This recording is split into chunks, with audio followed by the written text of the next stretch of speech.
cewek yang baju merah tadi tiba-tiba nembus 4 cewek-cewek lainnya. Udah gitu terbang, Beb. Terbang ke arah atas pohon bambu. Halo Beb, selamat datang kembali di vlog gue. Apa kabar semuanya? Semoga sehat-sehat ya. Hari ini gue akan membahas mengenai pengalaman-pengalaman mistis yang dialami oleh beberapa driver taksi serta ojek online di kota-kota besar yang ada di Indonesia. Sebagaimana yang kita rasakan ya Beb, transportasi ini sudah menjadi salah satu kebutuhan pokok di tengah masyarakat umum. Dan banyaknya peminat dari transportasi umum ini membuat hadirnya taksi serta ojek online di tengah masyarakat. Dan tanpa bisa dipungkiri, kehadiran mereka ini telah banyak membantu kita, apalagi di saat tidak ada lagi alternatif kendaraan yang bisa digunakan. Nah, karena banyaknya peminat dari transportasi online ini, membuat keberadaan dari taksi serta ojek online ini semakin menjamur di mana-mana. Namun, di balik semua itu, ada perjuangan yang harus dibayar oleh para drivernya. Tidak sedikit dari mereka ini, Beb, sering standby atau bersiaga di jam-jam tertentu, di luar jam-jam sibuk, untuk bisa mendapatkan atau mengambil orderan. Dan juga ada beberapa dari mereka yang bahkan rela mengambil orderan hingga tengah malam dan sampai dini hari. Ada banyak alasan kenapa mereka ini sampai mau atau rela melakukan hal tersebut. Antara lain dikarenakan poin yang dirasa mereka belum mencukupi di hari itu membuat mereka ini akan terus mengambil order hingga poinnya tercukupi. Dan juga nih Beb, dikabarkan banyak dari para driver yang suka ngalong atau mengambil orderan sampai malam seringkali mengalami kendala atau kesulitan sehingga membuat rekan daripada ojol lainnya ini kerap kali membantu mereka. Karena memang sudah banyak yang tahu ya Beb, solidaritas atau toleransi di antara sesama ojol ini sangat erat, sangat kuat. Jadi apabila salah satunya mengalami kendala, yang lainnya tidak sungkan-sungkan untuk segera membantu. Keren. Untuk para driver yang sering ngalong ini Beb, tidak jarang mereka mengalami berbagai pengalaman horor atau mistis. Gue sih yakin ya beberapa dari kalian sudah sering mendengar pengalaman-pengalaman horor dari mereka. Namun kenapa kali ini gue angkat atau gue bahas di dalam video ini? Karena menurut gue ada beberapa pengalaman mereka ini yang terhoror dari yang paling horor. Menurut gue ya, kalau kalian penasaran, stay tune. Kita bahas satu-satu ya. Let's go!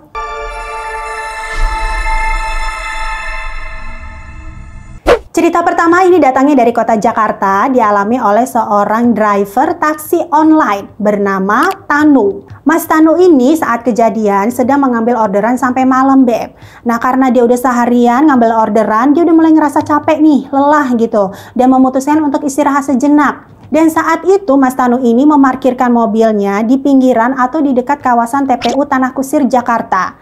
Nah sambil istirahat, si Mas Tanunya ini juga memanfaatkan waktunya sembari ngitung keuntungan yang udah dia dapatkan hari itu Beb. Lagi enak-enak, lagi asik-asik ngitung uang nih ya. Tiba-tiba dia melihat ada sepasang cowok sama cewek berdiri nggak jauh dari depan mobilnya. Terus yang ceweknya ini, dia tuh ngelambain tangan gitu ke arah Mas Tanu. Seolah-olah kayak mau order. Nah yang cowoknya ini kalau menurut Mas Tanu pakai kemeja warna coklat. Terus yang ceweknya pakai dress putih. Terus rambutnya ini lepek kayak abis keramas lurus gitu Beb. Nah udah dong, dia nggak mikir macam-macam nih Mas Tanu. Langsung majuin mobilnya supaya bisa lebih dekat ke kedua pasangan tadi. Saat udah dekat, dia turunin kaca mobilnya. Dia tanya, "Mbak mau diantar kemana?" Si mbaknya ini jawab, "Iya Pak, tolong anterin kita ya. Soalnya kita kayaknya udah kehabisan angkot nih kemalaman. Kita dari Lampung Pak, mau ke rumah saudara yang ada di Jakarta." Nah Mas Tanunya ini bales lagi, "Tapi ada alamat lengkapnya ya Mbak?" "Ada Pak." Terus diunjukin, "Oke Mbak, saya antar deh ke sana." Dah, masukkan nih ya berdua nih cowok cewek tadi. Sepanjang perjalanan itu sepi-sepi aja Beb. Nggak ada kedengeran tuh satu sama lain saling ngobrol atau apalah gitu ya. Nah Mas Tanunya cuma mikir, oh mungkin kelelahan. Karena kan mereka dari luar kota nih, jauh dari Lampung. Capek kali ketiduran di belakang, ya udah biarin aja.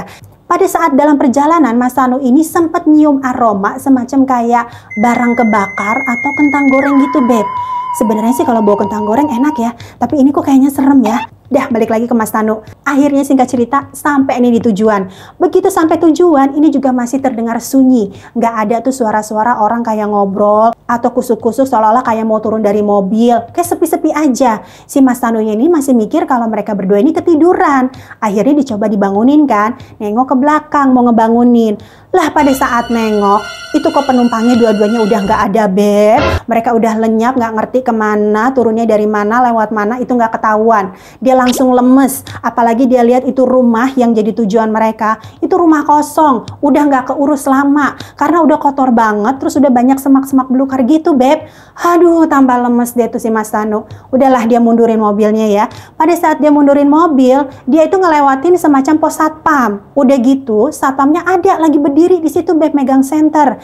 Ya udah ya, karena dia masih penasaran banget itu penumpangnya hilang kemana, turun dari mobil. Ceritanya mau nanya nih ke satpamnya. Kali kan dia lihat, dia nanya, "Halo Pak, selamat malam. Maaf nih mau nanya sebentar, ganggu nggak apa-apa ya?"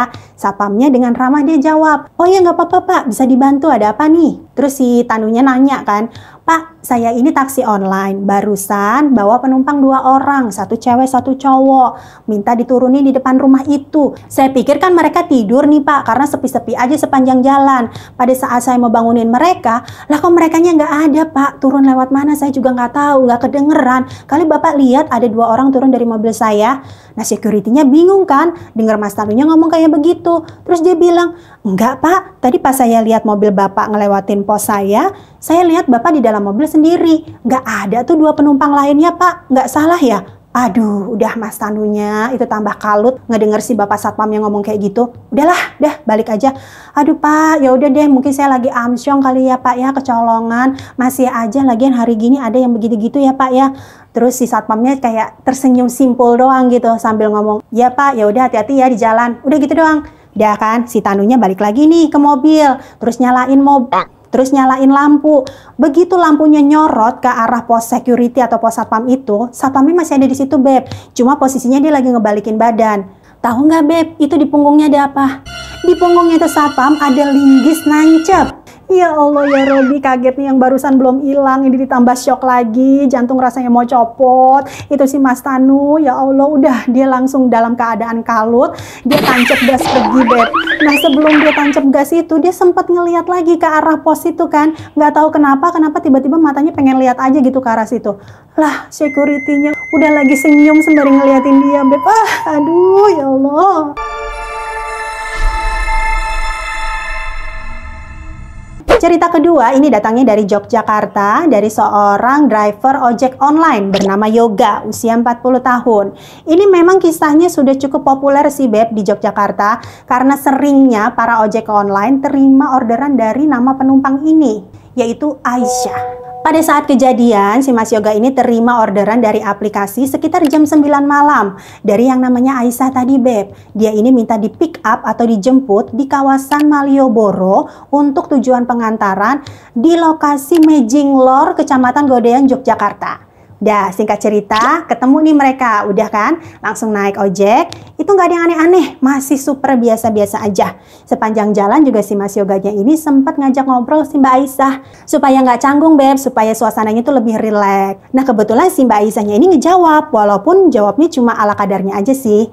Ya kan, begitu sampai tujuan, Mbak Aisyahnya ini langsung ngasih uang 50.000. Nah ini nggak minta kembalian Beb, karena dia mikir mungkin karena perjalanannya lumayan jauh ya, karena kabarnya jarak yang ditempuh kalau dari wilayah Malioboro menuju Mejinglor itu sekitar 20 menitan. Dah, anggap aja lah itu sebagai tips deh, dah amal gitu ya. Dah, turun dari motor, si Mbak Aisyahnya ini langsung buru-buru masuk ke dalam rumah. Si Mas Yoganya juga nggak ambil pusing, dia juga mikir alhamdulillah dapat rezeki, tipsnya agak gedean. Langsung dia masukin kantong, putar balik, terus pulang nih. Cuma, kok dia ngerasanya Beb, pada saat dia menuju pulang ini, dia tuh cuma muter-muter aja di daerah situ. Muter lagi ke arah situ lagi, muter lagi ke arah situ lagi, kayak nggak keluar-keluar dari area Mejinglor. Udah gitu pada saat dia ngeh kalau dia itu cuma muter-muter, dia ngeliat lagi ke arah rumahnya si Mbak Aisyah. Di situ nggak ada rumah Beb, rumahnya tiba-tiba hilang. Yang ada di daerah situ cuma gorong-gorong, yang di dekatnya ada pohon gede banget. Udah itu doang. Aduh, udah langsung dia panik kan ya Beb ya. Langsung baca-baca, berdoa, segala macam untuk menenangkan diri. Dan untungnya dia keingetan untuk nelpon atau menghubungi salah satu rekan ojolnya. Dia minta dipandu untuk bisa keluar dari daerah situ. Dipandu nih. Dah singkat cerita dia keluar deh dari kawasan Mejenglor. Begitu keluar dari sana, dia ini kan sempat mikir, kalau misalnya rumah dari si Mbak Aisyahnya aja hilang, apa kabarnya duit 50.000 yang dia kasih? Masih ada atau hilang juga? Dia akhirnya ngecek kan, dia raba tuh kantongnya. Wah, ini kayaknya masih ada nih. Coba dia dikeluarin. Begitu dikeluarin, Beb, itu bukannya duit 50.000 yang ada, tapi selembar kain putih. Next, korban selanjutnya dari Mbak Aisyah ini juga driver dari ojek online bernama Rudi, usia 45 tahun. Tapi si Mas Rudi ini bukan terima orderan buat nganter si Mbak Aisyah, bukan ngebonceng si Mbak Aisyah, tapi dia terima orderan dari aplikasi berupa pesanan makanan. Ini dia pesanan makanannya adalah steak dari sebuah restoran yang juga merupakan merchant atau langganan dari aplikasi tempat Mas Rudinya kerja. Karena udah sering ya terima orderan di restoran tersebut, jadi udah nggak asing nih sama Mas Rudi. Dah, dia langsung menuju restoran tersebut untuk pesanan ordernya. Pas dia lihat di aplikasi, loh ini kok daerah antarnya deket kawasan Kuncen Wirobrajan Jogja. Di kawasan ini Beb terkenal sebagai salah satu pemakaman terbesar yang ada di Yogyakarta. Tapi dia masih berpikir positif Beb. Dia mikir ya mungkin itu orang tinggal deket pemakaman situ. Setelah orderannya siap mau diantar, dia ini kembali melihat alamat antarnya di mana. Terus dia sempat minta share log nih atau share location dari si Mbak Aisyah.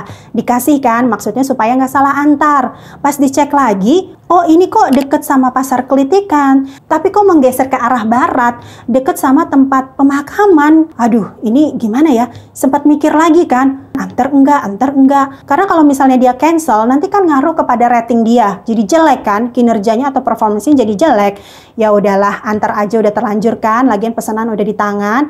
Nah, semakin dia mendekati titik koordinat ini, itu semakin mendekati ke area pemakaman, Beb. Dan pas di titik koordinat yang ada di share location itu adalah blok 3 yang ada di kawasan pemakaman. Dan di situ ada makam yang batu nisannya udah rusak. Jadi udah nggak kelihatan namanya, Beb. Udahlah, langsung udah tanpa mikirin lagi ratingnya mau jelek, mau anjlok, mau merosot, mau apalah itu namanya ya. Yang penting dia cepet-cepet melarikan diri dari situlah. Biarin kehilangan rating daripada dia maksain di situ kehilangan nyawa, iya kan?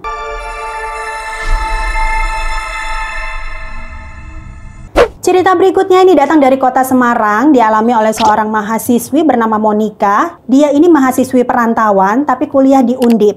Nah, aktivitas Monica selain kuliah, dia juga memberikan les private di daerah Gayam Sari, Semarang. Saat itu di bulan September 2019, Monica ini rencananya sore itu ada rapat khusus di kampusnya, Beb. Namun sebelum ikut dalam rapat tersebut, dia ini harus memberikan les private di daerah Gayam Sari tadi. Karena tiba di tempat les ini Monica sudah terlambat, jadi otomatis dia selesai mengajar juga agak terlambat. Sehingga dia harus cepet-cepet nih, buru-buru supaya nggak terlambat ikutan rapat di kampus. Nah, sebelum berpamitan, salah satu wali dari murid lesnya ini, namanya Bu Mira, dia sempat kasih uang untuk ongkos dia naik ojol. Maksudnya supaya cepet nih, dia nggak terlambat tiba di kampus. Udahlah ya, singkat cerita, sampai nih ojolnya, udah sampai drivernya. Sebelum naik, si drivernya ini kan tahu ya kalau Monikanya itu sedang dalam keadaan terburu-buru. Makanya dia nanya, Mbak mau lewat rute yang biasa atau mau lewat rute alternatif yang lebih cepat, Mbak? Kita bisa lewat daerah namanya Sigar Bencah. Nah, sebagai tambahan informasi, Beb, Sigar Bencah ini memang terkenal sebagai daerah yang angker karena di situ banyak sekali terjadi kecelakaan. Pernah ini salah satu TV swasta meliput di daerah tersebut karena terkenal dengan keangkerannya. Oke, balik lagi ke Monica, Beb. Monica ini akhirnya setuju untuk bisa tiba di kampus dengan melewati rute alternatif Sigar Bencah. Nah, di perjalanan saat itu memang sudah sore, udah mau menjelang malam ya, Beb ya. Jadi udah agak-agak gelap, udah gitu agak-agak gerimis, sudah paripurna deh tuh situasi. Lagi asik-asik jalan, kok tiba-tiba si bapak ojolnya ini membelokkan motornya ke sebelah kanan, Beb, ke arah jalanan yang di situ tulisannya Jalan Mangunharjo.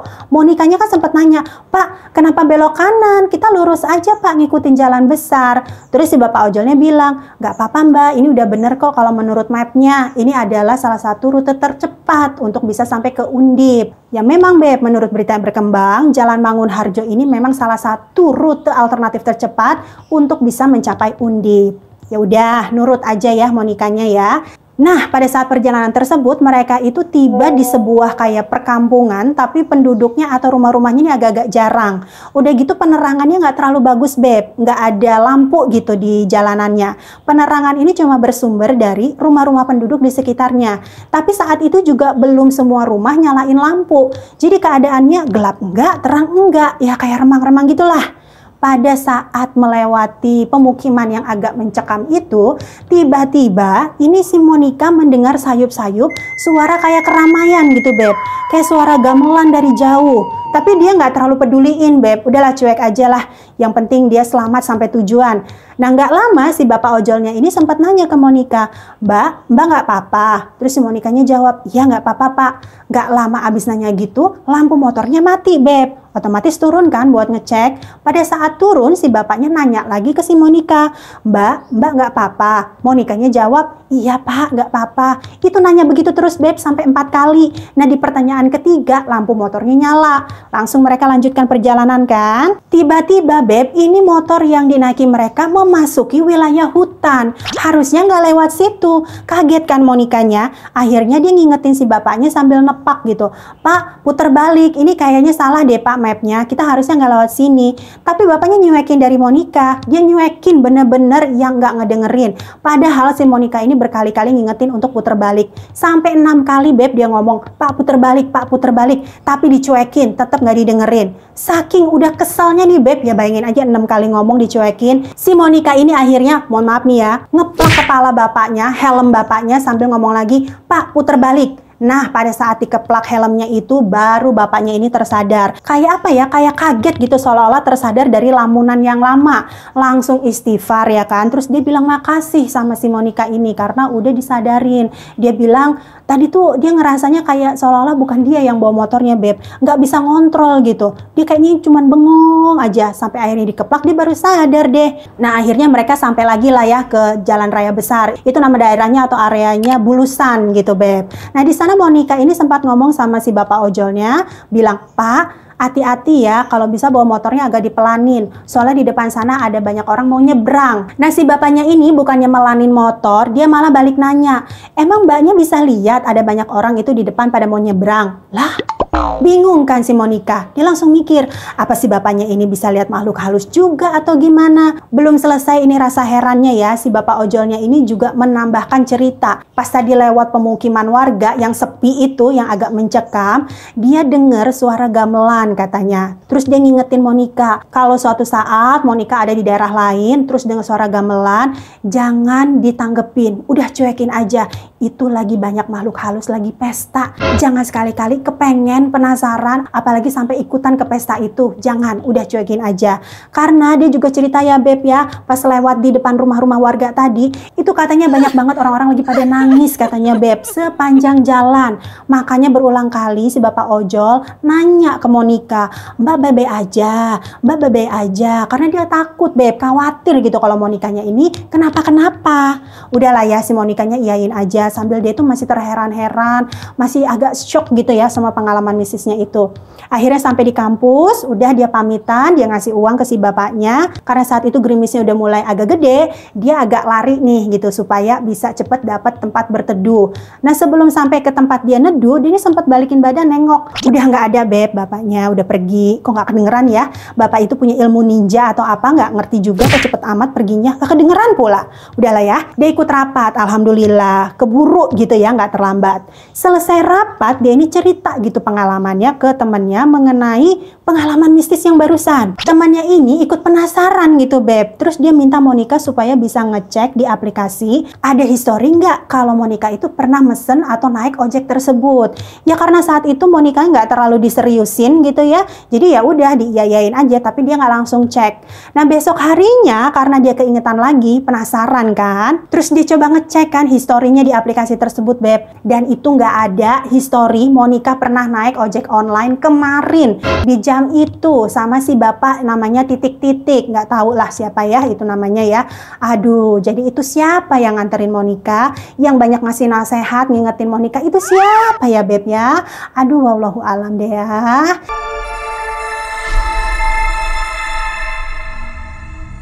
Oke, next. Next, cerita terakhir ini datangnya dari kota Bandung, dialami oleh seorang driver taksi online yang saat itu menerima orderan dari seorang perempuan atau mahasiswi di area Dago Atas. Sebenarnya Dago Atas ini terkenal dengan daerah keangkerannya, Beb. Jadi banyak juga para driver taksi online ataupun ojek online yang menolak untuk menerima orderan dari daerah sana. Tapi driver yang satu ini kebetulan karena dia sedang berada di lokasi yang nggak jauh dari tempat orderannya, yaitu di Dago Bawah. Jadi dia mikir ya udahlah nggak apa-apa, sekalian aja udah deket ini. Nah, sepanjang perjalanan menuju TKP ini udah mulai merinding-merinding disco si Beb, si drivernya. Ya gimana enggak ya, saat itu udah menjelang sore, terus gerimis pula. Kanan kirinya ini cuma ada banyak pohon pinus, pepohonan bambu. Udah gitu kiri kanannya banyak jurang-jurang dangkal. Udahlah ya, komplit. Nah, begitu sampai di tempat, dia ini bingung. Kok sepi-sepi aja? Nggak ada rumah, nggak ada orang yang tadi order atau siapapun itu, nggak kelihatan. Pokoknya sepi, cuma kelihatan pepohonan aja. Akhirnya dia teleponkan sama yang order tadi, nanya, "Mbak, ini lokasi tepatnya di mana ya? Kok saya udah sampai di tempat tapi saya nggak ngeliat apa-apa, sepi-sepi aja." Terus si penumpangnya ini bilang, "Bapak kelewatan. Mendingan Bapak mundur, putar balik ya Pak. Ini saya kasih titik koordinatnya." Udah kan, ditutup teleponnya. Plek. Dia lihat nih di aplikasi. Setelah dia paham lokasi penjemputannya di mana yang benar, udah dia langsung meluncur ke TKP. Nah, mendekati lokasi, dia udah lihat nih di tepi jalan itu ada cewek 5 orang lagi berdiri nungguin. Salah satunya ada yang baju merah, Beb. Yang baju merah ini yang ngelambain tangan, seolah-olah kayak bilang, "Bang, ayo di sini Bang, dari tadi nunggu. Abang lama banget sih, pakai nyasar lagi." Di mobil belum sempat berhenti, Beb, baru laksam gitu ya, pelan-pelan. Ya Allah ya Robi, itu cewek yang baju merah, ya Allah, ini yang paling horor. Cewek yang baju merah tadi tiba-tiba nembus 4 cewek-cewek lainnya. Udah gitu terbang, Beb, terbang ke arah atas pohon bambu yang posisinya ada di seberang dari gedung tua tempat cewek-cewek lainnya itu in the cost. Ya Allah ya Robi, langsung lemes, Beb, itu badannya driver. Tuh rasanya tulang-tulang di badan copot semua. Ya Allah, tapi masih sempat berpikiran positif. Dia kayak berusaha meyakinkan diri kalau dia itu barusan halu. Akhirnya setelah penumpangnya ini naik ke mobil, dia mau coba hitung nih. Harusnya ada 5 nih, karena kan tadi yang berdiri nunggu itu ada 5 orang juga. Masuk, dihitung. Pas dihitung cuma ada 4 orang, Beb. Bukannya 5, 4 orang. Udah gitu dari 4 ini nggak ada yang baju merah. Ya Allah, yang baju merah siapa? Jadi kepengen nyanyi ini gue. Yang baju merah biarin lolos. Aduh. Udah, akhirnya singkat cerita sampai di tujuan. Cewek-cewek ini sebelum turun itu berterima kasih sampai berkali-kali, Beb, karena ngerasa bersyukur ya akhirnya ada taksi online yang mau terima orderan mereka setelah kesekian kalinya di-cancelin melulu. Order di-cancel, begitu terus sampai frustasi. Sambil curhat, Beb, bingung mereka nanti pulangnya gimana. Bakalan sering ditolakin lagi nih sama taksi online. Gimana caranya mereka pulang? Pertanyaannya gini sih, Neng nggak mau cari indekos yang lain aja apa? Yang agak tengah-tengah kota gitu, Neng. Yang suasananya lebih anget gitu, Neng. Jangan yang anyep begitu. Neng sih pakai acara nyusahin diri sendiri. Si driver ini akhirnya memutuskan untuk pulang aja. Nggak lanjut ambil orderan, Beb. Karena dia kondisinya ini masih kalut, masih lemas gitu loh, ngebayangin pengalaman yang barusan dia alamin, Beb. Itu di dalam perjalanan pulang aja masih kebayang lagi, Beb. Kebayang lagi pengalaman yang barusan. Tambah lemes aja lagi tuh driver. Aduh, kesian banget ya Allah ya Rabbi. Oke, Beb, itu tadi pengalaman-pengalaman horor yang dialami oleh beberapa driver taksi serta ojek online. Gimana menurut kalian? Beneran horor kan? Semoga vlog kali ini bisa menghibur kalian semua ya. Yang lagi gundah gulana, yang lagi galau-galau gimana gitu ya. Semoga bisa kembali ceria, kembali happy lagi. Yang lagi kurang-kurang sehat, kembali sehat lagi ya, Beb ya. Amin. Sekian dulu vlog kali ini, Beb. Terima kasih banyak ya untuk kalian semua yang sudah menonton sampai akhir. Kalau misalnya kalian suka, jangan lupa untuk diklik like-nya, kemudian komen-komen, di-share yang banyak. Dan pastinya untuk yang belum, tolongin dong untuk diklik tombol subscribe-nya ya, supaya channel gue semakin berkembang, guanya semakin semangat untuk terus menghadirkan video-video seru lainnya. Sampai jumpa lagi di vlog berikutnya, Beb. Bye now!